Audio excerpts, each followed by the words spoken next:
بسم اللہ الرحمن الرحیم رب اشرح لی صدری ویسر لی امری واحلل عقدۃ من لسانی یفقہوا قولی الحمد للہ وحدہ والصلاة والسلام علی من لا نبی بعدہ وعلی آلہ واصحابہ الذین اوفوا عہدہ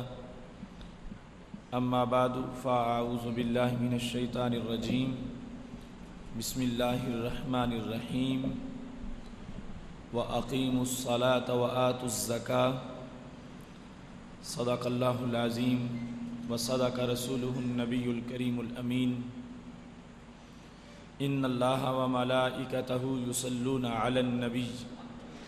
یا ایہا الذین آمنوا صلوا علیہ وسلموا تسلیما الصلاۃ والسلام علیکہ یا سیدی یا رسول اللہ وعلی آلک واصحابک یا حبیب اللہ مولا صلی وسلم دائما ابدا علی حبیبک خیر الخلق کلہم منزہ عن شریک فی محاسنہ فجوہر الحسن فیہ غیر منقسم یا اکرم الخلق مالی من الوذ بہ سواک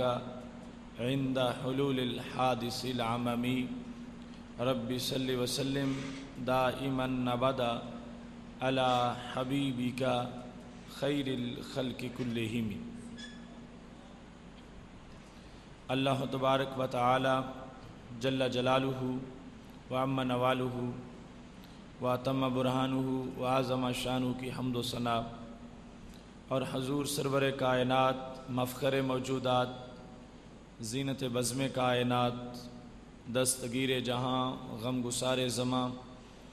سید سروراں حامی بے قساں قائد المرسلین خاتم النبیین احمد مجتبیٰ جناب محمد مصطفیٰ صلی اللہ علیہ وآلہ واصحابہ وبارک وسلم کے دربار گہر بار میں ہدیہ درود و سلام عرض کرنے کے بعد وارثان منبر و محراب ارباب فکر و دانش نہایت ہی معزز و محتشم حضرات و خواتین، رب ذوالجلال کے فضل اور توفیق سے ادارہ صراط مستقیم کے زیر اہتمام ہم سب کو فہم دین کورس کے نہایت ہی اہم موضوع پر آج گفتگو سننے سنانے کا موقع مل رہا ہے۔ آج ہماری گفتگو کا موضوع ہے زکوٰۃ کے اسرار و رموز۔ میری دعا ہے خالق کائنات جل جلالہ ہم سب کو قرآن و سنت کا فہم عطا فرمائے اور قرآن و سنت کے ابلاغ و تبلیغ اور اس پر عمل کی توفیق عطا فرمائے۔ رب ذوالجلال کا بڑا فضل و کرم ہے، رمضان المبارک کے عشرۂ رحمت میں ہم سب کو اس رحمت بھرے ماحول میں رحمت کی سوغات حاصل کرنے کا موقع میسر آ رہا ہے۔ میری دعا ہے رب ذوالجلال تمام شرکاء کو ایک ایک لفظ سننے پر کروڑوں نیکیاں عطا فرمائے۔ زکوٰۃ اسلام کے بنیادی ارکان میں سے ہے۔ زکوٰۃ کے مسائل سے متعلق ہمارا تفصیلی لیکچر 13ویں فہم دین کورس میں ہو چکا ہے اور کتابی شکل میں موجود ہے، جس میں زکوٰۃ کے مسائل کو تفصیل سے بیان کیا گیا تھا۔ آج کی گفتگو زکوٰۃ کے اسرار و رموز کے حوالے سے ہے۔ وہ کیا حکمتیں ہیں جن کے پیش نظر ہم پر زکوٰۃ دینا لازم کیا گیا، اور وہ کون سے اسرار ہیں جن کی وجہ سے زکوٰۃ دینے کا عمل حکمتوں سے معمور اور اسرار سے لبریز ہے۔ ہماری آج کی گفتگو کا رخ اسی طرف ہی رہے گا کہ خالق کائنات جل جلالہ کے اس حکم کے پیچھے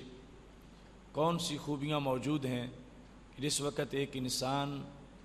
اپنے خون پسینے کی کمائی سے زکوٰۃ دیتا ہے تو اسے کیا میسر آتا ہے؟ چونکہ یہ بات قرب قیامت میں سے قرار دی گئی کہ جب زکوٰۃ کو ٹیکس محسوس کیا جائے گا تو یہ امر قرب قیامت میں سے شمار ہوگا، اور اس وقت زکوٰۃ کو بوجھ سمجھا جائے اور زکوٰۃ کو معاذ اللہ اپنے مال کی کمی سمجھا جائے یا مال کا خسارہ سمجھا جائے تو اس سے اس کے اندر جو ایک حلاوت اور مٹھاس ہے اس کا فقدان ہو جاتا ہے۔ تو آج کی گفتگو ان حکمتوں کو اجاگر کرنے کے لیے ہے کہ جس کی وجہ سے یہ عبادت مزید پرنور بن جاتی ہے اور واقعی انسان کے گناہوں کا کفارہ بن جاتی ہے۔ قرآن مجید برہان رشید میں رب ذوالجلال نے نماز کے ساتھ بار بار زکوٰۃ کی ادائیگی کا حکم فرمایا ہے، اور رب ذوالجلال کے اس حکم کی قرآن و سنت کے گہرے مطالعہ سے چند حکمتیں اس حکم کی معلوم ہوتی ہیں۔ سب سے پہلے زکوٰۃ اطاعت ایزدی، چونکہ بحیثیت مومن انسان نے رب ذوالجلال کا کلمہ پڑھا تو اس کا مطلب یہ تھا کہ اے اللہ جو تیرا حکم ہوگا میں اس پہ سر تسلیم خم کروں گا، میری مرضی نہیں بلکہ تیری مرضی چلے گی اور تیری مرضی کے مطابق میں اپنی زندگی بسر کروں گا۔ تو سب سے پہلا سبب تو زکوٰۃ کے ادا کرنے کا یہ ہے کہ ایک انسان جس نے رب ذوالجلال سے یہ وعدہ کیا ہوا ہے کہ تیرے حکم کے مطابق میں زندگی بسر کروں گا، تو زکوٰۃ دیتے ہوئے وہ اپنے رب کے حکم کی فرما برداری کر رہا ہے، اطاعت کا ثبوت دے رہا ہے، اور وہ نفس اور شیطان کے حملوں کو دور کرتے ہوئے عملاً اس بات کا اظہار کر رہا ہے کہ میں اپنی خواہش کا بندہ نہیں ہوں بلکہ اپنے رب کے فرمان کا بندہ ہوں۔ میرا رب جو مجھ سے چاہتا ہے، جو مجھے حکم دیتا ہے، اسی کو مکمل کرنے کے اندر میں اپنی عافیت محسوس کرتا ہوں۔ لہٰذا اطاعت ایزدی کے سبب کی بنیاد پر بندہ مومن اپنے پیارے مال میں سے زکوٰۃ دیتا ہے، جس کی وجہ سے رب ذوالجلال اس کے مال کو برکتوں سے لبریز کرتا ہے اور اس کے گناہوں کو معاف فرما دیتا ہے۔ قرآن مجید برہان رشید کی سورہ حج میں موجود ہے، رب ذوالجلال کا فرمان ہے الذین ان مکنہم فی الارض اقاموا الصلاۃ وآتوا الزکاۃ وامروا بالمعروف ونہوا عن المنکر وللہ عاقبۃ الامور۔ خالق کائنات جل جلالہ فرماتا ہے وہ لوگ جن کو ہم زمین میں کنٹرول دیں، زمین میں ان کو اختیار دے دیں، وہ کیا کرتے ہیں؟ اقاموا الصلاۃ، وہ نماز قائم کرتے ہیں، وآتوا الزکاۃ، اور زکوٰۃ دیتے ہیں، وامروا بالمعروف، اچھائی کا حکم کرتے ہیں، ونہوا عن المنکر، اور برائی سے روکتے ہیں، وللہ عاقبۃ الامور، اور رب ذوالجلال کے لیے ہے امور کا انجام اور اختتام۔ تو اس آیت کریمہ میں خالق کائنات جل جلالہ نے ان اقوام کے لیے جن کو رب ذوالجلال نے آزادی دی ہے، اپنے گھر دیے ہیں، اپنے مال دیے ہیں، کاروبار دیا ہے، رزق دیا ہے، ان کو صحت دی ہے، خالق کائنات جل جلالہ نے ایسے لوگوں کی شان بیان کرتے ہوئے اور ان پر جو رب ذوالجلال کی طرف سے حکم عائد ہوتا ہے اطاعت کا، اس کو بیان کرتے ہوئے خالق کائنات جل جلالہ نے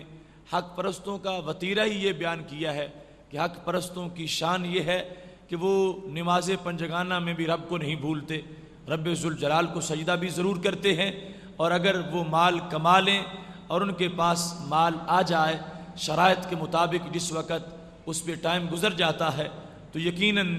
یہ لوگ اپنے مال کی زکوٰۃ بھی ادا کرتے ہیں۔ تو زکوٰۃ کی ادائیگی میں سر فہرست بات یہ ہے کہ رب ذوالجلال کی اطاعت کرنا یہ مومن کا کام ہے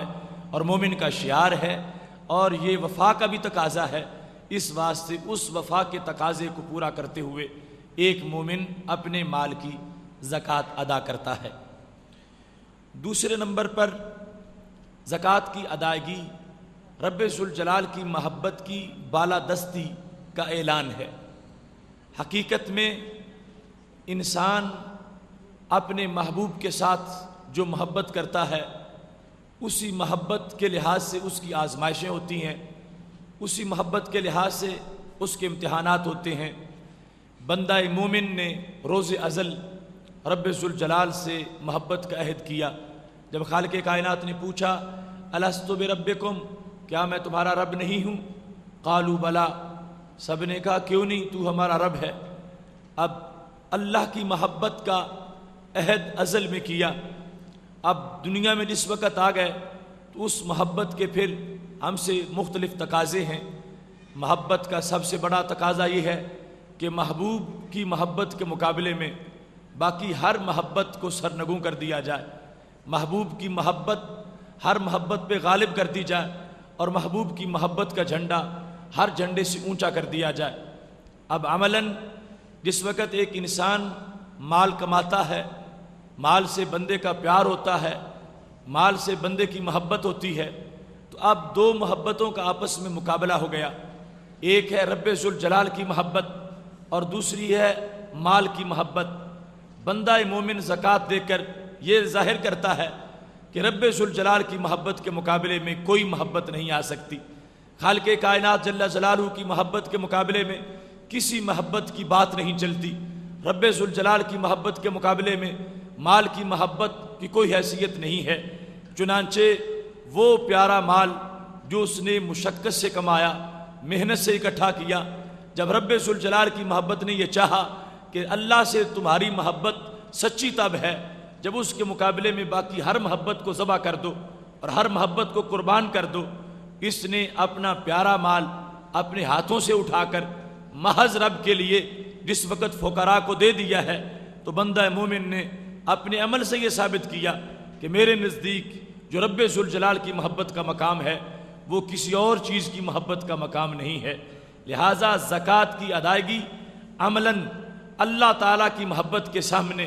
باقی پیاری چیزوں کو قربان کرنے کا نام ہے، باقی پیاری چیزوں کو ترک کر دینے کا نام ہے، اور باقی پیاری چیزوں کو اس محبت کی راہ کے اندر خرچ کر دینے کا نام ہے۔ اس بنیاد پر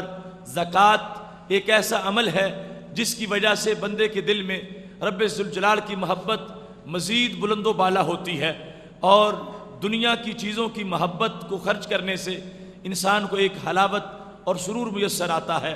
خالق کائنات جل جلالہ کا قرآن مجید برہان رشید میں فرمان ہے لن تنالوا البر حتى تنفقوا مما تحبون، تم اس وقت تک کامل نیکی نہیں حاصل کر سکتے جب تک کہ وہ چیز تم خرچ نہ کر دو جس سے تم محبت کرتے ہو۔ تو وہ چیز کیا ہے؟ اچھا مال ہے، وہ اچھے مویشی ہیں، وہ سونا چاندی ہے جن سے ایک طبعاً بندے کا پیار ہے، بندے کی رغبت ہے، لیکن جس وقت رب ذوالجلال کے حکم پر اس نے انہی چیزوں کو اپنے آپ سے دور کیا تو محبت کے امتحان میں یہ پاس ہو گیا، محبت کے امتحان میں یہ کامیاب ہو گیا۔ چونکہ کسی محب کی محبت کا امتحان اس کے محبوب کو اس سے جدا کر کے لیا جاتا ہے، تو ایک انسان جس کی طبیعت میں میلان تھا مال کی طرف اور طبیعت کے اندر پیار تھا مال کا، جس وقت اس نے صرف اور صرف اپنے رب کی رضا کے حصول کے لیے اپنے مال کو اپنے آپ سے دور کرنا برداشت کیا ہے، اور صرف اس طرح نہیں کہ اس کو مجبوراً باندھ کے اس سے اس کا مال دور کیا جا رہا ہے، بلکہ اپنے عمل سے، اپنی چاہت سے، اپنی محبت سے جس وقت وہ اپنے پیارے مال کو دے کر اپنے رب کی محبت کا قرب حاصل کرتا ہے، تو یہ پتہ چلا کہ زکوٰۃ کے اندر ایک انسانی فطرت کا بہت بڑا سبق ہے، اور انسان کو قرب الہی دینے کے لیے اس مال کا بہت بڑا مقام ہے۔ لہٰذا اس سے بڑا انسان کے لیے مال کا فائدہ کیا ہو سکتا ہے کہ اس نے دنیا کا مال خرچ کیا ہے، مگر اس کے نتیجے میں رب ذوالجلال نے اس کو اپنا قرب عطا فرمایا ہے۔ اسی بنیاد پر خالق کائنات فرماتا ہے ان اللہ اشتری من المؤمنین انفسهم واموالهم بان لهم الجنہ، بے شک رب ذوالجلال نے مسلمانوں سے خرید لیا ہے ان کے مال کو اور ان کی جانوں کو، کیا چیز دے کر؟ جنت دے کر۔ اب جنت کتنی قیمتی چیز ہے، جنت اللہ تبارک و تعالیٰ نے مومن کو دے دی ہے، اور مومن سے مومن کا مال بھی خرید لیا ہے، مومن کی جان بھی خرید لی ہے۔ یہ مال کا خریدنا اللہ کے راستے پر بندے کا مال کو وقف کر دینا اور خرچ کر دینا ہے۔ لہٰذا ایک مومن کو اپنی طرف سے یہ خوشی محسوس کرنی چاہیے کہ اگر اس کی میں یہ صلاحیت ہے کہ اللہ کے راستے پر دیتے ہوئے اسے دکھ نہیں ہوتا، اسے تکلیف نہیں ہوتی اور اسے کسی طرح کا کوئی الجھن نہیں بنتی، تو اسے رب کا شکر ادا کرنا چاہیے کہ میں وہ ہوں کہ جس نے اپنا مال اللہ کے دربار میں بیچا ہوا ہے اور رب ذوالجلال میرے مال کو خریدنے والا ہے۔ کتنی عظیم بات ہے، وہ رب جو سارے جہانوں کا پروردگار ہے اور جو ہر چیز کا مالک ہے، پھر اپنے بندے سے مال کو قبول کرے۔ حالانکہ جس وقت اس نے بندے کو مال دیا تھا تو بندے سے کوئی عوض نہیں لیا تھا، اس نے مفت میں بندے کو مال دے دیا، اور جب بندہ اللہ کو دے رہا ہے یعنی فقیر کو دے کر رب کی طرف پہنچا رہا ہے تو خالق کائنات جل جلالہ مفت نہیں لے رہا بلکہ جنت کی قیمت دے کے مال کو قبول کر رہا ہے۔ تو ایک مومن جو زکوٰۃ دیتا ہے اور کسی فقیر کے ہاتھ پہ صدقہ و خیرات رکھ رہا ہے، اسے پہلے تو یہ لذت محسوس ہوگی کہ میرا مال عام مال نہیں ہے، بڑا خاص مال ہے، چونکہ جتنا بڑا دربار ہوتا ہے اتنا ہی بڑا سودا ہوتا ہے، اتنی بڑی اس کی ویلیو ہوتی ہے۔ تو جس انداز میں رب ذوالجلال کے دربار کی ویلیو ہے، ایسے ہی وہاں بکنے والے مال کی بھی ویلیو ہے۔ تو بندہ مومن عام نہیں ہے، خاص ہے کہ رب ذوالجلال نے اس کی جان تو جان رہی، اس کے مال کو بھی اتنا پسند کیا ہے کہ خالق کائنات نے اسے اپنے دربار کا سودا بنا دیا ہے۔ خود خالق کائنات نے اپنی طرف خریدنے کی نسبت کر دی ہے، حالانکہ خریدتا وہ ہے جو محتاج ہوتا ہے، خریدتا وہ ہے جس کے پاس وہ چیز نہیں ہوتی۔ ہر چیز اللہ کے ملک میں ہے، جس کے پاس ہے سب اللہ کا ملک ہے، اور رب ذوالجلال کو کوئی حاجت بھی نہیں ہے، لیکن اس کے باوجود اللہ تعالیٰ نے خریدنے کا لفظ استعمال کر دیا کہ مومنوں تمہارے مال کو میں نے خرید لیا ہے، تاکہ پتہ چلے کہ جو زکوٰۃ میں مال دے رہا ہے اسے اس کا سر فخر سے بلند ہو کہ میں وہ نہیں ہوں جو لٹ گیا ہوں، یا میں وہ نہیں ہوں جس کا خسارہ ہو گیا ہے، میں وہ نہیں ہوں جس کے مال میں کمی ہوئی ہے، نہیں، میں تو وہ ہوں کہ جس کے مال کے اعلیٰ ہونے کی وجہ سے میرے مال کو میرے رب نے اپنے دربار میں قبول فرما لیا ہے۔ یہ اللہ کی محبت کی بالادستی کا جو طریقہ زکوٰۃ کے اندر کار فرما ہے، اسی کے پیش نظر وہ منظر جس وقت سید عالم نور مجسم شفیع معظم صلی اللہ علیہ وسلم نے کہا تھا صحابہ کرام علیہم رضوان سے کہ تم دین کے لیے مال پیش کرو، تو حضرت عمر رضی اللہ تعالیٰ عنہ کہنے لگے آج تو میں صدیق اکبر رضی اللہ تعالیٰ عنہ سے آگے نکل جاؤں گا۔ گھر کا آدھا مال اٹھا کے لے آئے۔ رسول اللہ صلی اللہ علیہ وسلم نے پوچھا ما ابقیت لأہلک، عمر گھر والوں کے لیے کیا چھوڑا ہے؟ تو کہنے لگے مثلہ، جتنا لے کے آیا ہوں اتنا ہی چھوڑ کے آیا ہوں۔ پھر حضرت سیدنا صدیق اکبر رضی اللہ تعالیٰ عنہ تشریف لے آئے اور گھر کا سارا مال ہی لے آئے۔ نبی علیہ الصلوۃ والسلام نے پوچھا ما ابقیت لأہلک، اپنے گھر والوں کے لیے کیا چھوڑا ہے؟ فرمایا ابقیت لہم اللہ ورسولہ، اپنے گھر والوں کے لیے اللہ اور رسول کو چھوڑا ہے۔ اب یہ دو جواب ہیں، دو عمل ہیں۔ حضرت عمر رضی اللہ تعالی عنہ اللہ کے لیے گھر کا نصف مال لے آئے اور بہت بڑا کردار ہے۔ حضرت صدیق اکبر رضی اللہ تعالی عنہ گھر کا سارا مال اٹھا کے لے آئے۔ جب سید عالم نور مجسم شفیع معظم صلی اللہ علیہ وسلم نے دونوں کا جواب سن لیا تو صحابہ کو نتیجہ بتایا۔ فرمایا بینکما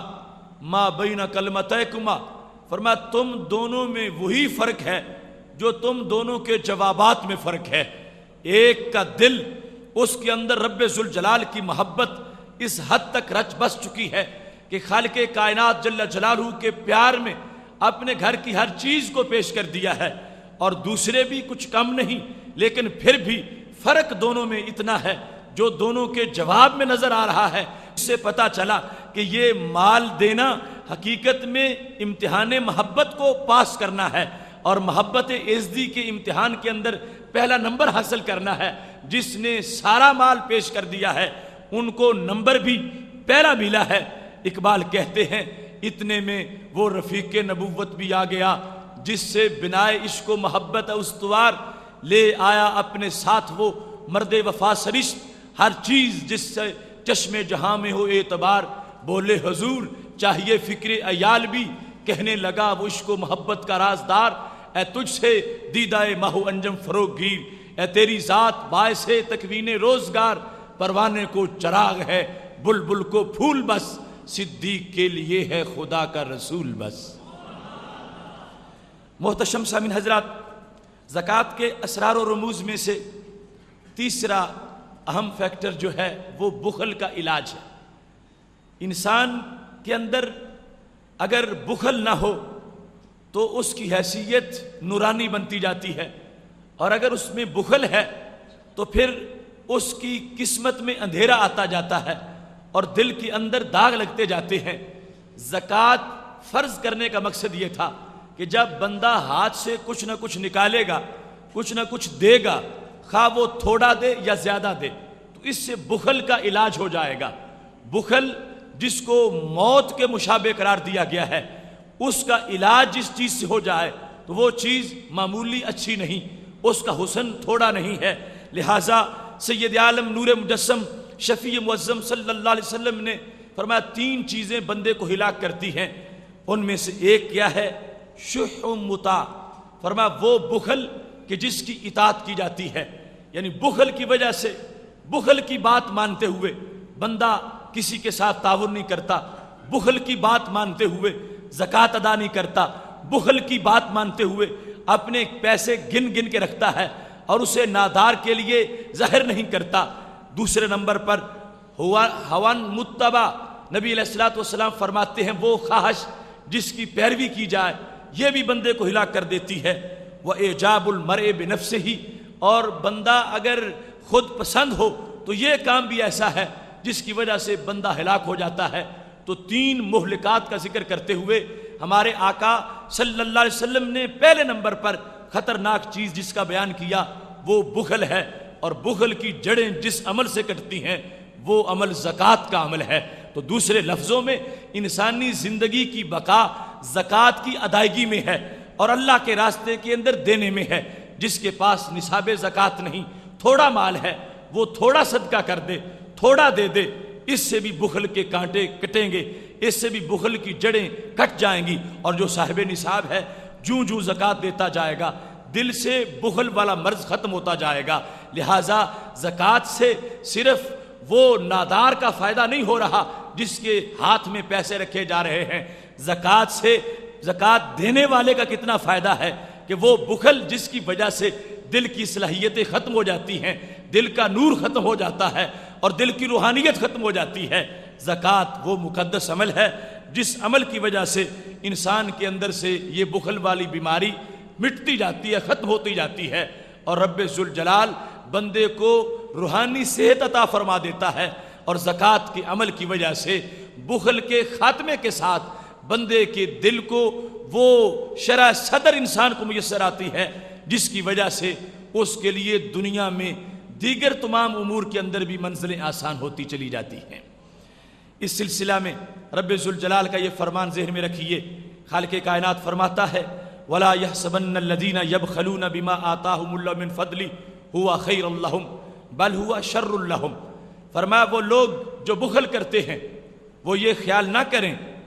اللہ کے دیے ہوئے میں جو بخل کرتے ہیں وہ یہ نہ خیال کریں کہ یہ ان کے لیے اچھا ہے، بَلْ هُوَ شَرٌّ لَهُمْ، فرمایا یہ ان کے لیے شر ہے۔ اللہ نے دیا ہزاروں لاکھوں کروڑوں کی شکل میں، مگر اس کا جی نہیں چاہتا کہ اس کی زکوٰۃ دے کر مال کا حق ادا کیا جائے یا کسی نادار کے ساتھ تعاون کیا جائے۔ اس کے دائیں بائیں لوگ بھوکے پیاسے بلکتے رہتے ہیں مگر اس کے خزانوں کا دروازہ نہیں کھلتا۔ کون سی چیز تالا بن گئی ہے خزانے پر؟ یہ دل کا بخل ہے۔ تو ہمارے اللہ نے یہ واضح فرما دیا کہ جس نے بخل کر کے اپنے خزانے کو بند کر کے رکھا ہوا ہے وہ یہ نہ سمجھے کہ میں نے اچھا کیا کہ کروڑوں روپے تھے تو کروڑوں بند رہے، اب اس میں کمی نہیں آئی، لاکھوں زکوٰۃ کا نہیں نکل گیا۔ فرمایا ایسا کوئی تصور بھی نہ کرے، بل ہوا شر لہم، یہ اس کے خزانے کا بند رہنا اور اس کے پیسوں کا اس کے پاس برقرار رہنا یہ اس کے لیے خیر نہیں ہے، اس کے لیے شر ہے، یہ مصیبت ہے، یہ فتنہ ہے، یہ اس کے لیے آزمائش ہے. کیا ہوگا؟ فرمایا سیطوقون ما بخلوا به یوم القیامہ، قیامت کا دن ہوگا تو جس چیز کا انہوں نے بخل کیا ہے یہی گلے میں توق بنا کے ڈال دی جائے گی. وہ سارا سونا، وہ چاندی، سب کچھ اس کے گلے میں ہوگا تو یہ بخل کا توق ہوگا. بخل کا توق انسان کے گلے میں ہوگا اور قیامت کا دن ہوگا اور وہ ساری دھاتیں گرم کر کے تاپ کے انسان کے بدن پر لگائی جا رہی ہوں گی اور مال جو ہے وہ سانپ کی شکل میں بن چکا ہوگا اور انسان کو ڈستا ہوگا اور کہے گا آنا کنزوں کا، آنا مالوں کا، میں تیرا خزانہ ہوں، میں تیرا مال ہوں. لہٰذا یہ مصیبتیں کب ہیں؟ جب وہ زکوٰۃ ادا نہیں کرے گا، بخل اس میں موجود رہے گا. تو خالق کائنات جل جلالہ کی ان آیات کو پیش نظر رکھنے سے ہمیں پتہ چلتا ہے کہ زکوٰۃ کے اندر بھلا ہی بھلا ہے، انسان کا فائدہ ہی فائدہ ہے. بخل جیسے سانپوں سے انسان محفوظ ہو جاتا ہے اور قیامت کے دن کی وہ وحشت کہ جب اسی مال سے اس کو داغا جائے گا تو سبب اس کا کیا بنے گا؟ بخل. اور اگر زکوٰۃ دے گا تو بخل سے بچ جائے گا. لہٰذا زکوٰۃ کے اسرار و رموز میں یہ بات بالکل واضح اور اظہر من الشمس ہے کہ اگر انسان زکوٰۃ دینے کا عادی بن جائے، تھوڑا ہے تو تھوڑا، زیادہ مال ہے تو زیادہ، جس قدر بھی انشاءاللہ وہ زکوٰۃ دیتا جائے گا، رب ذوالجلال اس کے بخل کے مرض کو بالکل صحیح فرما دے گا. اس کے ساتھ ساتھ چوتھے نمبر پر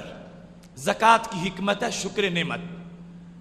ہر نعمت کا ایک شکر ہوتا ہے. کچھ نعمتیں بدنی ہیں اور کچھ نعمتیں مالی ہیں. بدنی نعمت کا شکر بدن سے کیا جاتا ہے اور مالی نعمت کا شکر مال سے کیا جاتا ہے. اللہ نے صحت دی، ہم نماز پڑھتے ہیں، روزہ رکھتے ہیں، تو یہ اللہ کا شکر ہے.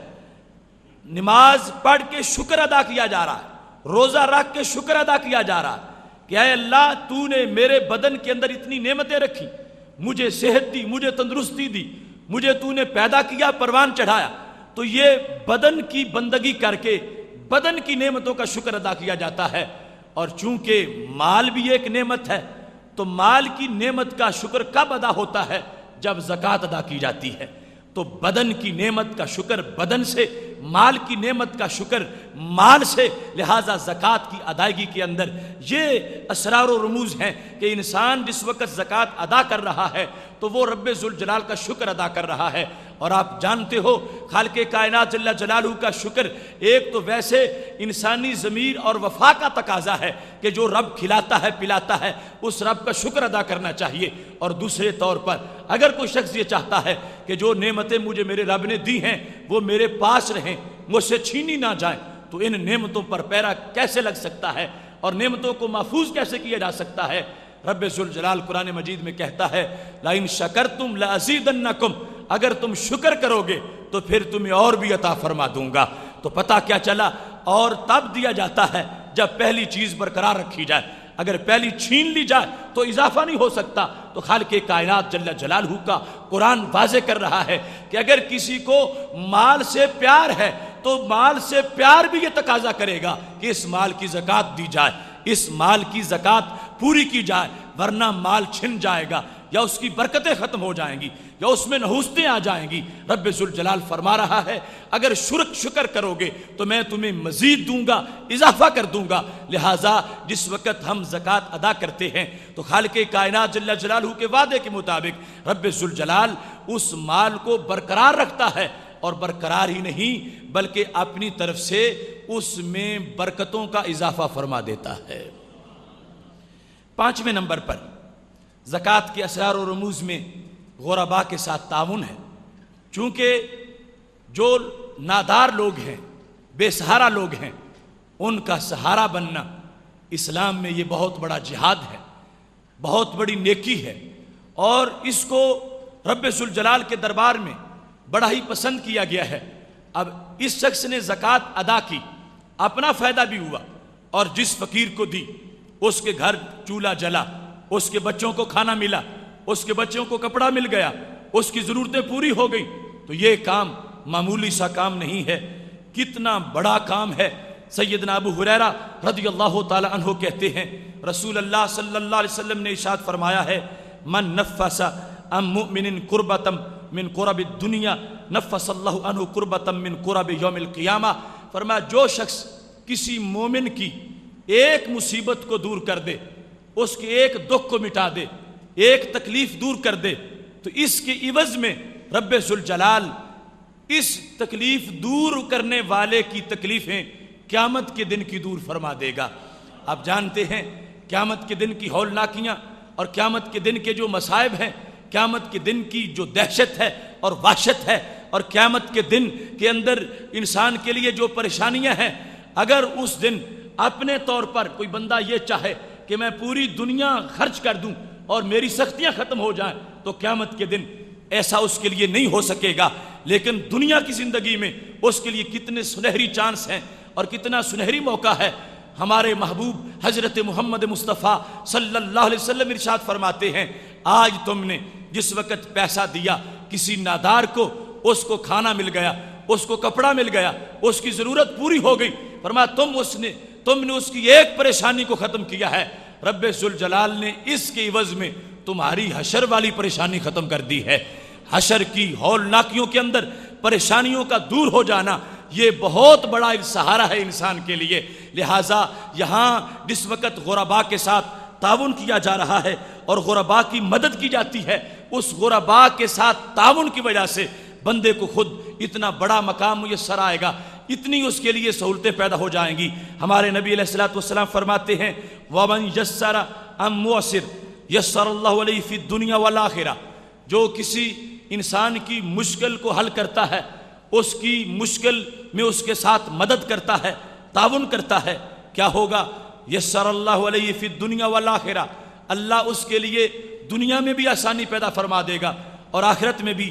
آسانی پیدا فرما دے گا. ومن ساتر مسلمن ساترہ اللہ فی الدنیا والآخرہ. جس نے دنیا میں کسی پر پردہ ڈال دیا، اللہ دنیا میں بھی اور آخرت میں بھی اس پر پردہ ڈالے گا.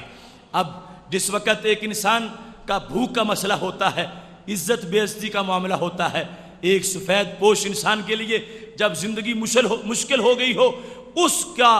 بھرم رکھنا، اس کا پردہ برقرار رکھنا، اس کے ساتھ تعاون کر کے اس کی زندگی کے اسباب پیدا کر دینا اور اپنی زکوٰۃ دے کر اپنے مال میں برکت کا سبب پیدا کرتے ہوئے اس کے ساتھ اچھا تعاون کر دینا تاکہ اس کے زندگی کے دن اچھے گزرتے رہیں، یہ معمولی عمل نہیں ہے. ہمارے آقا صلی اللہ علیہ وسلم ارشاد فرماتے ہیں، آج تم نے پیسہ دے کر اس کا بھرم رکھا ہے، کل قیامت کے دن رب تمہارا بھرم رکھے گا. میدان محشر میں جب لوگوں کے پردے ہٹ رہے ہوں گے اور لوگوں کی ذلتیں سامنے آ رہی ہوں گی، جس شخص نے دنیا کے اندر کسی بندے کو ذلیل ہونے سے بچا لیا ہے، کسی بندے کی عزت کا بندوبست کر دیا ہے اور اس کی عزت کے پیش نظر اس کے ساتھ تعاون کر دیا ہے، ہمارے آقا صلی اللہ علیہ وسلم کہتے ہیں اس تعاون کرنے والے کو رب ذوالجلال میدان معاشر میں ذلیل نہیں ہونے دے گا. رب ذوالجلال سب کے سامنے اس کو عزت کی چادر عطا فرما دے گا. ایسے ہی حدیث شریف میں ضمناً وہ حصہ بھی ذکر کر دوں، واللہ فی عون العبد ما کان العبد فی عون اخیہ. فرمایا اللہ بندے کی مدد میں ہے جب تک کہ بندہ اپنے بھائی کی مدد میں ہے، یہ اس کی طرف مصروف ہے، اس نے اس کے ساتھ تعاون کیا،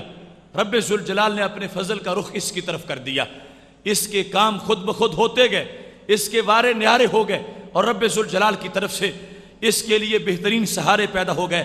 اور اگلا جملہ اس حدیث شریف کا بڑا عجیب جملہ ہے. فرمایا ومن سلک طریقا یلتمس فیہ علما سہل اللہ لہ بہ طریقا الی الجنہ. فرمایا وہ شخص جو کسی رستے پہ چل کے علم حاصل کرتا ہے، اس رستے پر چلنے کی وجہ سے اللہ اس کے لیے جنت کے راستے آسان کر دیتا ہے. چل کر گیا پڑھنے کے لیے، درس سننے کے لیے، اللہ تعالیٰ نے اس کے عوض میں اس کے لیے جنت کی راہیں آسان کر دیں. اب دیکھ لیں آج آپ کا گھروں سے چل کے آنا، اس میں کوئی ایسی مشکل نہیں ہے، سواری پر آ سکتے ہو، پیدل آ سکتے ہو، لیکن پھر بھی راہیں وہ تو نہیں ہے کہ پل صراط ہو اور تلوار سے تیز ہو اور بار سے باریک ہو. نہیں، جیسا بھی رستہ ہے، بارش بھی ہو جائے، آتے وقت اندھیرا بھی ہو، پھر بھی کوئی پرابلم نہیں ہے. مگر ہمارے آقا صلی اللہ علیہ وسلم ارشاد فرماتے ہیں چونکہ دنیا آخرت کی کھیتی ہے، دنیا میں تم نے طلب علم کے لیے اور دین کی سمجھ کے لیے اگر اتنا سفر کیا ہے تو خالق کائنات جل جلالہ اس کے بدلے پل صراط کا سفر آسان فرما دے گا۔ وہ پل جہاں پر گزرنا بظاہر کتنا مشکل ہے، لیکن یہ دنیا میں جو قدم اٹھے ہیں دین کی خاطر، یہ سہارا بن جائیں گے، یہ انسان کے لیے بہت بڑا عوض بن جائے گا کہ چونکہ یہ دنیا کے اندر دین کے لیے اس کے قدم اٹھتے رہے ہیں، لہذا خالق کائنات جل جلالہ اس بندے کے لیے حشر میں اتنی بڑی آسانی پیدا فرما دے گا۔ تو یہ 5ویں نمبر پر حدیث شریف سے اس حکمت کو بیان کیا جا رہا تھا۔ قرآن مجید برہان رشید میں ہے کہ لا یکون دولہ بین الاغنیاء منکم، یہ کس لیے حکم دیا گیا کہ غنی مال کو خرچ کریں اور فقراء تک پہنچائیں؟ فرمایا یہ ایک سرکولیشن ہے، اسلام یہ چاہتا ہے تاکہ صرف اغنیاء تک دولت محدود نہ رہ جائے، یہ آگے بھی بڑھے، فقراء تک بھی جائے۔ لہٰذا خالق کائنات جل جلالہ نے یہ جو ہمیں زکوٰۃ کا حکم دیا ہے، اس کے اندر یہ سماج کی خدمت بھی ہے، اس کے اندر فقراء کا بھلا بھی ہے، نادار کے ساتھ فائدہ بھی ہے، بے سہارے کا آسرا بھی ہے، اور اسلام کی ایک مالی حیثیت جو اسلام میں مال کو حاصل ہے اس کی وضاحت بھی ہے۔ پاک محبوب علیہ الصلوۃ والسلام کے انہی فرامین کی روشنی میں محبوب علیہ الصلوۃ والسلام نے ارشاد فرمایا ہے، حضرت عبداللہ بن عباس رضی اللہ تعالیٰ عنہ کہتے ہیں قال رسول اللہ صلی اللہ علیہ وسلم من مشى فی حاجت اخیہ کان خیرا لہ من اعتکاف 10 سنین، کہ جو اپنے بھائی کی حاجت کے لیے چلتا ہے، اس کی حاجت کو پورا کرنے کے لیے متوجہ ہوتا ہے، ٹائم دیتا ہے، تو کیا ہوتا ہے؟ ہمارے نبی علیہ السلام فرماتے ہیں اس کو 10 سال کے اعتکاف سے زیادہ ثواب ملتا ہے۔ 10 سالہ اعتکاف ایک طرف اور اپنے بھائی کے لیے 1 گھنٹہ نکالنا ایک طرف، اس کے دکھ درد میں شریک ہونا، اس کے ساتھ تعاون کرنا، اس کے گھر چولہا جلانے کے لیے اس کے ساتھ معاون بن جانا۔ ہمارے آقا صلی اللہ علیہ وسلم فرماتے ہیں اس عمل سے اس کو 10 سال کے اعتکاف کا ثواب مل جائے گا۔ ایک طرف اللہ کے حکم کی ادائیگی پر فرض کی ادا کرنے کا ثواب بھی مل رہا ہے، بخل ختم ہو رہا ہے، اس کے ساتھ ساتھ انسان کے اندر نور پیدا ہو رہا ہے، اور پھر جس کے ساتھ اس نے تعاون کیا ہے وہ تعاون بھی معمولی تعاون نہیں ہے، اتنا بڑا اس کو قرار دیا گیا، گویا کہ 10 سال اس نے اعتکاف کیا ہے۔ اور اعتکاف کی عظمت کو بیان کرتے ہوئے سید عالم نور مجسم شفیع معظم صلی اللہ علیہ وسلم فرماتے ہیں من اعتکف یوما ابتغاء وجہ اللہ جعل اللہ بینہ وبین النار 3 خنادق، کہ جو ایک دن بھی اللہ کی رضا کے لیے اعتکاف کرتا ہے، خالق کائنات اس کے اور جہنم کے درمیان 3 خندقیں بنا دیتا ہے، اور ہر خندق جو ہے وہ اتنی بڑی ہے جتنا فاصلہ زمین و آسمان کے درمیان ہے، تو اتنی مرتبہ 3 مرتبہ اتنا دور کر دیتا ہے رب ذوالجلال اس بندے کو جہنم سے جس نے اپنے مومن بھائی کے ساتھ تعاون کیا ہے اور اس کی بہتری کے لیے کام کیا ہے۔ تو یہ وہ اسرار و رموز ہیں جن کے پیش نظر اس زکوٰۃ کے عمل کو حسن ملا ہے، اور یہ باتیں جس وقت انسان سامنے رکھتا ہے اسے پتہ چلتا ہے کہ مجھ پر کوئی بوجھ نہیں ہے، مجھ پر کوئی ٹیکس نہیں ہے، بلکہ جو کچھ میں دے رہا ہوں اللہ کی توفیق سے اپنی مرضی سے خوش ہو کر دے رہا ہوں۔ اس انداز میں جس وقت دیتا ہے اس کا دل بھی ستھرا ہو جاتا ہے، اس کا مال بھی ستھرا ہو جاتا ہے، اور جس کو دیتا ہے اس کے عوض میں اس کی قیامت کی مشکلیں حل ہو جاتی ہیں۔ 6 نمبر پر زکوٰۃ کے اسرار و رموز میں دل کی تطہیر ہے۔ دل اللہ کے جمال کا مرکز ہے، انسانی دل انسان کے پاس سب سے قیمتی چیز ہے۔ اگر یہ دل آلودہ ہو جائے تو انسان کا بہت بڑا خسارہ ہے، اگر دل ہر آلودگی سے پاک رہے تو پھر انسان کا سب سے بڑا فائدہ ہے۔ دل کی پاکی کس میں ہے؟ قرآن مجید برہان رشید میں ہے، رب ذوالجلال فرماتا ہے خذ من اموالہم صدقۃ تطہرہم وتزکیہم بہا وصلی علیہم، میرے محبوب صلی اللہ علیہ وسلم ان کے مال سے صدقہ وصول کیجئے، مسلمانوں کے مال سے مال حاصل کیجئے بیت المال کے لیے۔ کیا ہوگا؟ فرمایا تطہرہم، جوں جوں آپ مال ان سے لیں گے تو ان کے دلوں کو ستھرا کریں گے، مال لیتے جاؤ گے ان کے دل ستھرے ہوتے جائیں گے، دلوں سے آلودگی نکلے گی، دلوں سے گندے خیالات نکل جائیں گے، اور دلوں سے مال کی محبت نکل جائے گی۔ وہ مال کی محبت، جو رب ذوالجلال کی معاذاللہ اپوزیشن بن سکتی ہے، جو انسان کو راہ حق سے بھٹکا سکتی ہے، وہ مال کی محبت جو فتنہ بن سکتی ہے، فرمایا میرے محبوب ان سے جس وقت تم مال حاصل کرو گے اس کے ساتھ ساتھ تزکیہ ہو جائے گا، وَتُزَكِّهِمْ بِهَا، آپ ان کے دلوں کو ستھرا کر دیں گے، وَصَلِّ عَلَيْهِمْ، محبوب ان سے مال لو، ان کو دعا بھی دیا کرو، إِنَّ صَلَاتَكَ سَكَنٌ لَهُمْ، آپ کی دعا ان کے لیے باعث سکون ہوتی ہے۔ تو جن لوگوں سے ڈائریکٹ رسول اللہ صلی اللہ علیہ وسلم مال وصول کرتے تھے، زکوٰۃ کا ہو یا صدقہ کا، ان لوگوں کے لیے بھی سرکار کی دعا ہوتی تھی، اور قیامت تک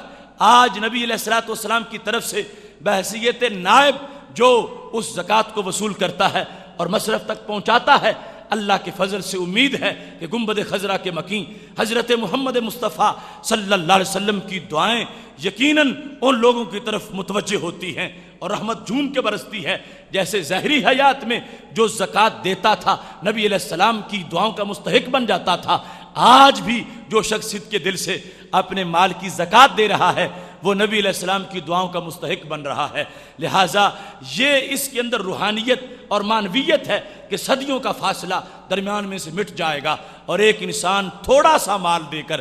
اپنے نبی علیہ السلام کی بہت قیمتی دعاؤں کا مستحق بن جائے گا۔ اس کے ساتھ ساتھ 7ویں نمبر پر زکوٰۃ کی ادائیگی سے مال میں برکت آتی ہے۔ رب ذوالجلال فرماتا ہے یمحق اللہ الربا ویربی الصدقات، خالق کائنات جل جلالہ نے سود کو مٹا دیا۔ مٹانے کا مطلب کیا ہے کہ بظاہر تم جتنا بھی دیکھ لو کہ وہ لاکھ تھا 10 لاکھ ہو گیا، 10 کروڑ ہو گیا، اللہ تعالیٰ فرماتا ہے میں نے اس کو مٹا دیا۔ یہ لاکھ 10 لاکھ نہیں ہوا، لاکھ سے کروڑ نہیں بنا، بلکہ لاکھ لاکھ بھی نہیں رہا۔ سود کی نحوست آ گئی ہے اور اس نحوست کی وجہ سے اس پیسے کی حیثیت ختم ہو گئی ہے۔ یہ بے برکتہ ہے، یہ بیماریوں میں چلا جائے گا، جھگڑوں میں چلا جائے گا، آفت بن جائے گا، فتنہ بن جائے گا اور بندے کے لیے مصیبت بن جائے گی۔ رب ذوالجلال فرماتا ہے جس چیز کو میں مٹاؤں اسے بڑھا کون سکتا ہے؟ فرمایا سود کو میں نے مٹا دیا ہے، اور فرمایا یربی الصدقات، صدقوں کی میں خود تربیت کرتا ہوں، صدقوں میں نشو و نما کرتا ہوں، صدقہ جو ہے اس کو بڑھاتا ہوں، اس کو کس انداز میں اضافہ کر اس میں کرتا ہوں۔ خالق کائنات فرماتا ہے مثل الذین ينفقون اموالهم فی سبیل اللہ کمثل حبہ، فرمایا ان لوگوں کی مثال جو اللہ کے راستے میں خرچ کرتے ہیں یوں سمجھو جیسے ایک دانہ ہوتا ہے، انبتت 7 سنابلا، تم نے وہ ایک دانہ کاشت کیا اس سے 7 بالیاں نکل آئیں، 7 تنے بنے، 7 خوشے بن گئے، وفی کل سنبلۃ 100 حبہ، اور ہر خوشے کے اندر رب ذوالجلال نے 100 دانہ پیدا فرما دیا۔ تو خالق کائنات فرماتا ہے تمہاری آنکھوں کے سامنے ایک دانہ 700 دانوں میں تبدیل ہو گیا ہے۔ واللہ یضاعف لمن یشاء، رب ذوالجلال جسے چاہتا ہے اس کو کئی گنا فرما دیتا ہے۔ لہٰذا یہ انداز ہے جس وقت خالق کائنات کے حکم پر مال کی زکوٰۃ دی جاتی ہے، کوئی یہ نہ سمجھے کہ میرا مال گھٹ جائے گا، مال تھوڑا ہو جائے گا، نہیں، مال میں برکت ہوگی، مال میں اضافہ ہوگا۔ جو جدا کر کے فقیر کو دیا وہ بھی پروان چڑھے گا، جو پیچھے رہ گیا وہ بھی پروان چڑھے گا، اور دینے والا کبھی بھی اس کی کمی نہیں آئے گی۔ رب ذوالجلال کے فیصلے کے مطابق جوں جوں وہ اپنے مال کی زکوٰۃ ادا کرتا جائے گا تو رب ذوالجلال اس کے مال کو مزید نشو و نما عطا فرمائے گا۔ اس سلسلہ میں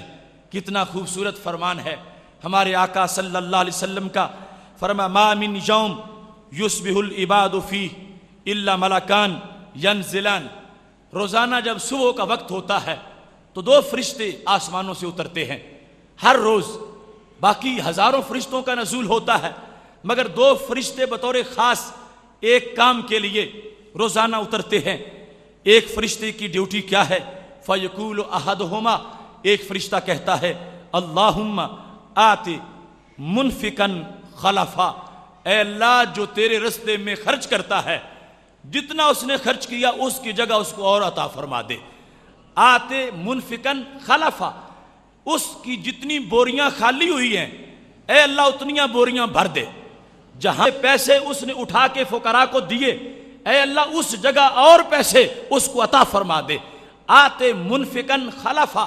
ان کا پیسوں کا اس کو جانشین دے، جو سونا اس نے کسی کو دیا اس کی جگہ اس کو اور سونا دے۔ یہ فرشتہ دعا مانگ رہا ہے پوری روئے زمین پر جن لوگوں نے رب ذوالجلال کے لیے دینے کا کام شروع کر رکھا ہے، تو اس جگہ جہاں خالی ہوئی تھی کچھ دینے سے، اس کو بھرنے کا عمل فرشتے کروا رہے ہیں۔ خالق کائنات جل جلالہ کے دربار میں مسلسل یہ دعا کر رہے ہیں کہ اے اللہ، جس کے ہاں دینے سے کمی ہوئی ہے، کمی نہیں ہونی چاہیے، اس کی وہ جگہ پھر پیسوں سے بھر جانی چاہیے۔ اور دوسری طرف رب ذوالجلال کا دوسرا فرشتہ کہتا ہے اللہم آتے،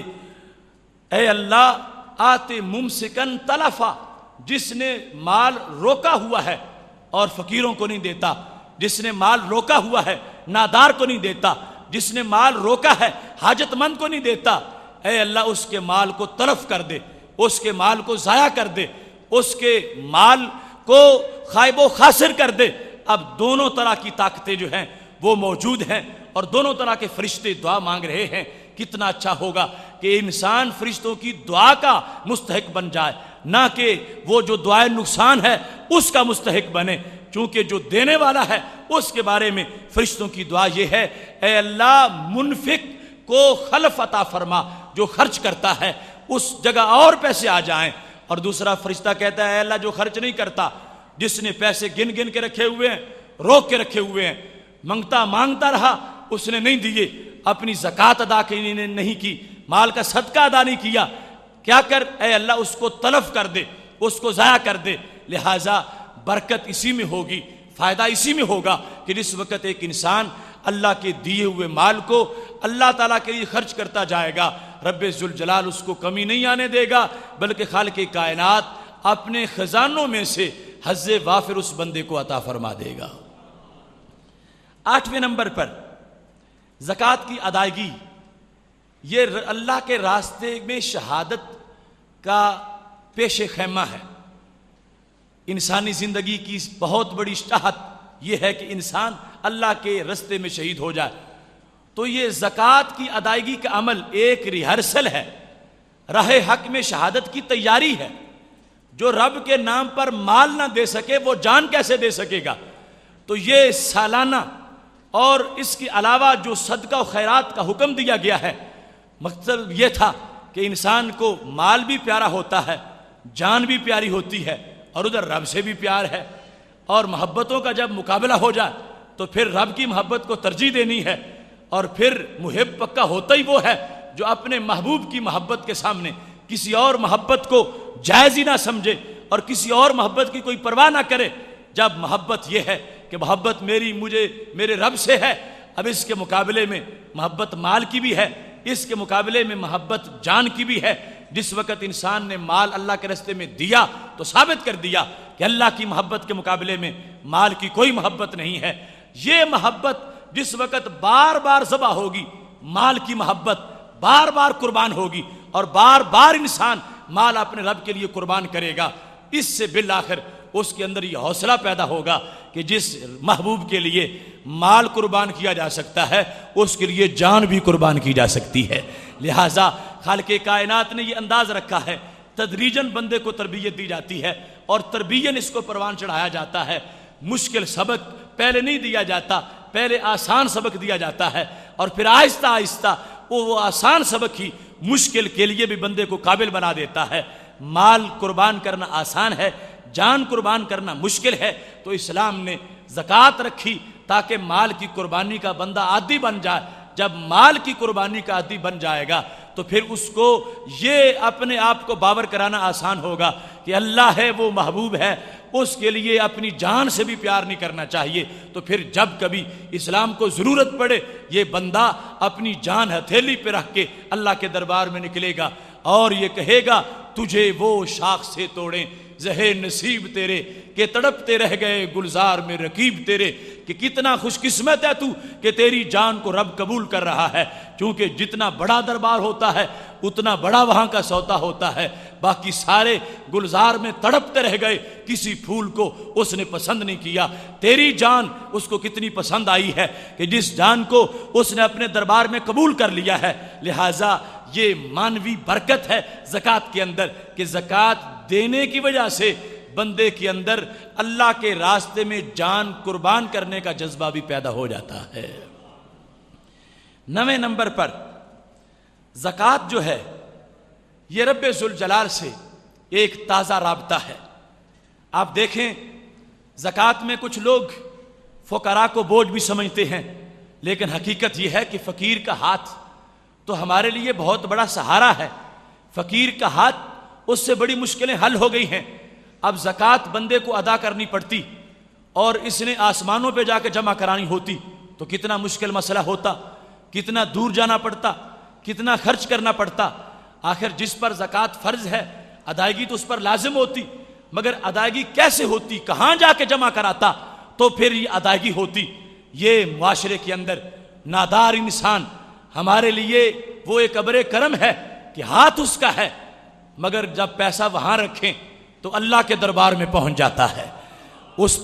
اس نادار پر کبھی انسان کو احسان نہیں ظاہر کرنا چاہیے، بلکہ اس کا شکریہ ادا کرنا چاہیے کہ جس کو یہ صلاحیت حاصل ہے کہ ہاتھ اس کا اللہ کے ہاتھ کا نائب بنا ہوا ہے، ضرورت اس کو ہے، حاجت اس کو ہے، دیتے اس کو ہیں، خوش اللہ ہو جاتا ہے، قبول اس کے دربار میں ہو جاتی ہے۔ لہٰذا زکوٰۃ کی ادائیگی یہ رب ذوالجلال کے دربار سے اور قدرت سے ایک فطری رابطہ ہے اور ایک تازہ ہر وقت کا ماحول ہے۔ سید عالم نور مجسم شفیع معظم صلی اللہ علیہ وسلم ارشاد فرماتے ہیں ان الصدقۃ تقع بید اللہ عز وجل قبل ان تقع فی ید السائل۔ کتنا خوبصورت فرمان ہے۔ میرے نبی علیہ السلام ارشاد فرماتے ہیں یہ زکوٰۃ اور صدقہ سائل کے حق میں بعد میں آتے ہیں، اللہ کے ہاتھ میں پہلے پہنچ جاتے ہیں۔ یہ صدقہ کیا ہے؟ تقع بید اللہ عز وجل، اللہ کے ہاتھ میں یہ صدقہ پہلے جاتا ہے، قبل ان تقع فی ید السائل، سائل کے ہاتھ میں بعد میں جاتا ہے۔ لہٰذا یہ سائل کا ہاتھ اور منگتے کا ہاتھ جس پر ہم زکوٰۃ کا پیسہ رکھیں یا صدقہ کا پیسہ رکھیں اس پر احسان نہیں جتلانا چاہیے، بلکہ رب ذوالجلال کا شکر ادا کرنا چاہیے کہ معاشرے میں مجھے وہ بینک مل گیا جہاں اللہ کا حصہ جمع کروایا جا سکتا ہے اور جو وصول بھی ہوتا ہے اور بہت جلد وصول ہوتا ہے۔ لہٰذا یہ زکوٰۃ ہے کہ جس نے بندے کو رب ذوالجلال کے دربار میں عملاً اتنا قرب دے رکھا ہے کہ یہ جس وقت چاہتا ہے خالق کائنات جل جلالہ کے دربار میں اس کا حصہ جمع کر دیتا ہے اور رب ذوالجلال قبول فرما کے دینے والے کو اجر عظیم عطا فرماتا ہے۔ 10ویں نمبر پر زکوٰۃ کی حکمت دل کا امتحان ہے، اور پھر بالخصوص ریا اور عدم ریا کے معاملہ میں اخلاص کی بہت بڑی کسوٹی اور معیار ہے۔ قرآن مجید برہان رشید میں رب ذوالجلال نے دونوں موقف ہمارے سامنے رکھے۔ فرمایا ان تبدوا الصدقات فنعما ہی، اگر صدقے تم ظاہر کرو تو بہت اچھا ہے، یعنی زکوٰۃ دیتے وقت کسی کو دکھا کے دی، صدقہ دیتے وقت اعلانیہ دے دیا، فرمایا یہ اچھا ہے۔ وَإِن تُخْفُوهَا وَتُؤْتُوهَا الْفُقَرَاءَ فَهُوَ خَيْرٌ لَكُمْ، اور اگر تم چھپا کے دو فقراء کو تو یہ تمہارے لیے اچھا ہے۔ وَيُكَفِّرُ عَنْكُمْ مِنْ سَيِّئَاتِكُمْ، اس سے تمہارے گناہ جھڑ جائیں گے، اللہ بعض گناہوں کو مٹا دے گا۔ تو اس سے پتہ چلا کہ دونوں اجازتیں ہیں، دونوں حکم واضح طور پر ہیں۔ ایک کے بارے میں فرما دیا فنعما ہی، اگر تم ظاہر کر کے دو، اعلان کر دیا کہ میں اتنی زکوٰۃ فلاں کو دے رہا ہوں، یا سب کے سامنے دی، فرمایا اس میں بھی حرج نہیں۔ اور اگر تم چھپا کے فقیر کو دو فَهُوَ خَيْرٌ لَكُمْ، تو یہ تمہارے لیے بہتر ہے۔ تو مطلب کیا ہوا؟ دونوں صورتوں میں معاملہ دل کا ہے۔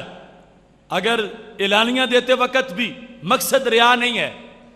تو پھر اس میں بھی کوئی حرج نہیں۔ اگر مقصد یہ ہے کہ میں دیتا ہوں اور کسی کو بھی تبلیغ ہو جائے، میرے بھائی کو بھی پتہ چلے، وہ بھی زکوٰۃ دے،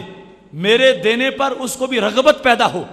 میں صدقہ کرتا ہوں تو دیکھنے والوں کو بھی صدقہ کرنے کی رغبت پیدا ہو، اگر اس نقطہ نظر سے کسی نے اعلانیہ دے دی ہے تو فرمایا یہ بہتر ہے کہ خود نیکی کر لی ہے، اوروں کو نیکی کی دعوت دے دی ہے۔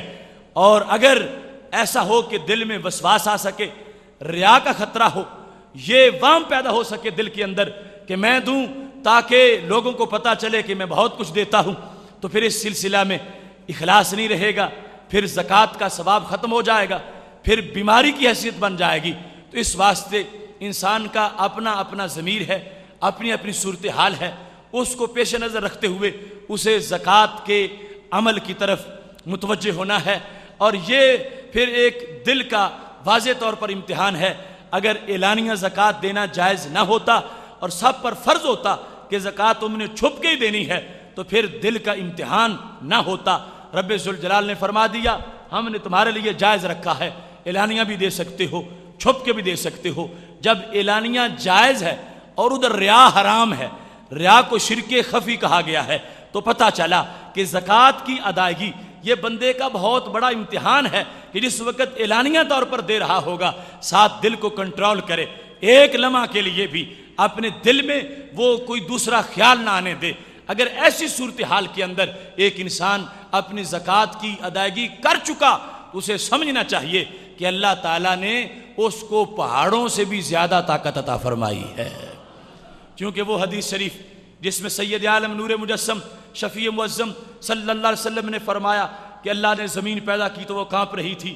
اللہ نے پہاڑ رکھے، کپ کپاٹ ختم ہو گئی، فرشتوں کو بڑا تعجب ہوا اور پوچھا کیا پہاڑوں سے بھی بڑی کوئی چیز تو نے بنائی ہے؟ رب ذوالجلال نے فرمایا میں نے لوہا بنایا ہے، لوہا پہاڑوں کو کاٹتا ہے۔ فرشتوں نے پوچھا لوہے سے زبردست؟ فرمایا میں نے آگ کو پیدا کیا ہے۔ فرشتوں نے پوچھا آگ سے زبردست؟ فرمایا میں نے ہوا پانی کو پیدا کیا ہے۔ فرشتوں نے پوچھا پانی سے زبردست؟ فرمایا میں نے ہوا کو پیدا کیا ہے۔ فرشتوں نے ساری چیزوں پہ بڑا تعجب کیا کہ ہم تو سمجھتے تھے زمین بہت بڑی ہے، پہاڑ اس سے زبردست نکلے، لوہا پہاڑوں سے زبردست نکلا، آگ لوہے سے زبردست نکلی، پانی آگ سے زبردست نکلا اور ہوا پھر پانی سے زبردست۔ پھر پوچھا کیا ہوا سے زبردست بھی کوئی چیز ہے؟ تو رب ذوالجلال نے فرمایا ہاں ابن آدم، حضرت انسان، یہ ساری کائنات سے زبردست ہے مگر ایک شرط ہے، تصدق صدقۃ بیمینہ یخفیہا من شمالہ، کہ جب دائیں ہاتھ سے صدقہ کر رہا ہو بائیں کو پتہ نہ چلے۔ اتنے خلوص کے ساتھ اس وقت ایک بندہ صدقہ کرتا ہے، اس وقت وہ ساری کائنات سے پاورفل ہو چکا ہوتا ہے۔ اس واسطے معزز سامعین، یہ ہمارا مختصر سا سبق تھا زکوٰۃ کے اسرار و رموز کے لحاظ سے۔ آپ نے جس طرح کہ آج اعلان سماعت کیا کہ انشاءاللہ کل سے ہمارے اس درس کا پروگرام 5:45 بجے شروع ہو جائے گا، چونکہ آپ حضرات کی طرف سے یہ مسلسل تقاضا کیا جا رہا تھا کہ ٹائم لیٹ شروع ہوتا ہے اور کچھ لوگ اس واسطے غفلت کا مرتکب ہو جاتے ہیں، جلد پروگرام شروع کیا جائے۔ تو آج اعلان ہو گیا ہے، انٹرنیٹ والے حضرات بھی نوٹ کر لیں، آپ تمام حضرات بھی کل آپ 5:30 بجے تک پہنچ جائیں تاکہ پھر 6:45 بجے درس جو ہے وہ باقاعدہ شروع کیا جا سکے اور 6:45 اختتام کر دیا جائے۔ آپ یہ سمجھتے ہیں کہ یہ دین کا کام اور دعوت دین یہ خود ہمارے ذمہ ہے، اس واسطے ایک تو جتنے حضرات آتے ہیں وہ وقت پہ آیا کریں۔ میں دیکھتا رہا ہوں ہمارے بڑے بڑے ذمہ دار حضرات جو ہیں، مختلف یونٹس کے جو انچارج ہیں، وہ خود بڑے لیٹ پہنچ رہے تھے، تو 5:30 تک مختلف علاقوں سے نماز پڑھنے کے بعد بہت ٹائم ہوتا ہے، تو 5:30 تک ضرور پہنچ جائیں تاکہ گفتگو اول سے لے کر آخر تک پوری کی پوری سماعت کریں۔ اور اس کے ساتھ یہ ہے کہ اس پروگرام کو مزید مربوط اور منظم کریں، باقاعدہ مزید دوستوں کو دعوت دیں اور جو دوست پہلے جانتے ہیں ان کو باقاعدہ ساتھ لے کے وہاں سے مسجدوں سے چلا کریں۔ ہر مسجد میں جب جماعت ہو جائے تو اجتماعی طور پر وہاں سے درس میں تشریف لایا کریں۔ اسی واسطے ٹائم جو ہے اس کو مزید شارٹ کیا گیا ہے کہ جلد جو ہے وہ پروگرام شروع ہو جائے، اور ساتھ جو ایک نصف حصہ دین کا وہ خواتین کی تبلیغ کا ہے، تو جہاں خود تشریف لاتے ہو اپنے گھر والوں کو بھی ساتھ لایا کرو تاکہ ان کو بھی دین متین کا یہ پیغام پہنچے، وہ سمجھیں اور پھر آگے پوری نسلیں دین سے آباد ہو جائیں اور آگے دین کی بہار آ جائے۔ جتنی مائیں بہنیں تشریف لاتی ہیں یہ بھی مزید اپنی بہنوں تک اس پیغام کو پہنچائیں۔ دوسری طرف جو گمراہی